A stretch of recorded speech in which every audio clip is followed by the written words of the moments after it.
In a small corner of her room, with the prayer rug under her feet, Sarah sat, overcoming the laziness that had overcome her. She put her head on the ground in a prostration position, letting her body weigh down on the ground, as if she was searching for a refuge from the fatigue of the world. She spent quite some time in that position, overwhelmed by apparent tranquility, but inside her was a struggle between comfort and reverence. After feeling temporary relief, Sarah got up, seeking refuge in God from laziness, and stood to begin her prayer. As soon as she raised her hands in glorification, the world suddenly went dark in her eyes. A pitch blackness covered her vision, and she was afraid of this sudden darkness. She felt a stream of blood rushing toward her head, a severe heaviness as if she was about to fall to the ground. At that moment, she realized that what was happening was not an ordinary accident. It was the end, the death throes that she had always heard about. A feeling of fear pierced her heart, as if her heartbeats were screaming, "This is the end, O Lord, this is the end." She was unable to move or even scream. All she could remember was one verse echoing in her depths like a voice from afar. "My Lord, return me so that I may do good in what I left behind." In those solemn moments, Sarah realized how oblivious she had been to the value of time. She thought, "If only I had known that this prayer would be the last in my life, I would have been humble as I have never been humble before.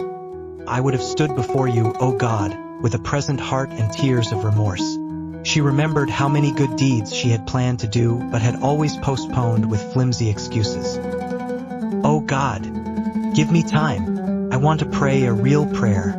I want to be humble, to do good, to prepare myself for this day. But is it too late?" Sarah thought, immersed in the shock of the moment. Although she was praying at the time, she felt ashamed of herself.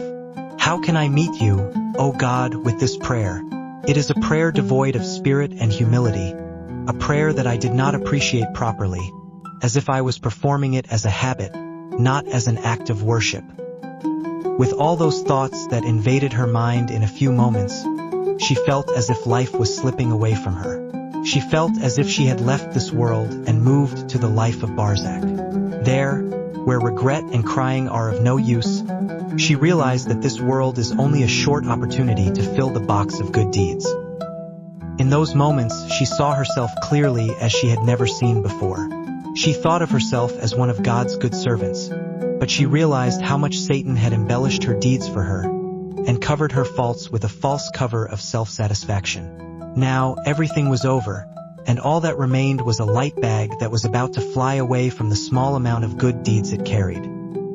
"O God, give me time to correct what I have spoiled. Give me time to live with true humility. Give me time to be a good servant who seeks your face alone," Sarah said to herself, but her voice was not audible. Then, as if God's mercy had removed the cover from her, the darkness began to disappear little by little. Her body regained its strength, and she began to see the light again. It felt like God was saying to her, "I have given you time to see what you will do from now on." Those moments were enough to change her life forever. She understood that God's respite for his servant was nothing but a frightening argument against him on the day of judgment.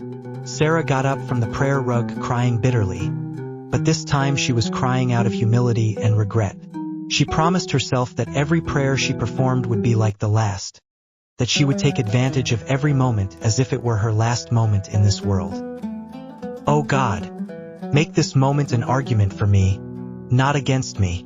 End me with good deeds, forgive my shortcomings, and grant me a humble heart present in every prayer," Sarah said as she looked up to the sky with eyes filled with tears. Since that day, her life has never been the same. Sarah's prayer became a real connection between her and God, and every minute of her life became an opportunity to fill the box of good deeds that almost flew away.